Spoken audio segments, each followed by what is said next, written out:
Biz bunu uzun-uzadı həll edə bilərik. Yəni məsələn tangesi sinüs böl kosinüs, kotangesi kosinüs böl sinüs yazıb ortaq məqsədə gətirə bilərik. Amma sualı o qədər uzatmağa gərək yoxdur. Biz xatırlayırsa keçən dəfə sizə demişdik ki, tangens x-lə kotangens x funksiyaları bax bir-birinin tərsidir də, düzdür?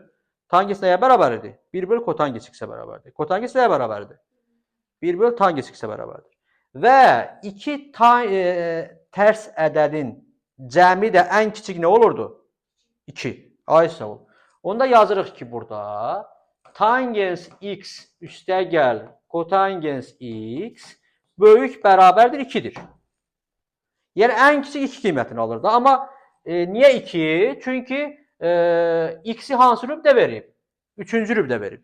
3-cü rübdə həm tangens, həm də kotangens müsbət qiymət aldığına görə tangens x üstəgəl kotangens x böyük bərabər 2 olmalıdır. Vəssalam. Deməli, mən tangens x plus kotangens x-in yerinə nə yazıram?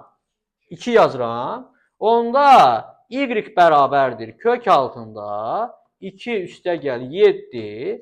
Bu da bizə verəcək kök 9. O da nəyə bərabərdir? 3-ə bərabərdir. Ən kiçik qiymət nə oldu? Vəssalam.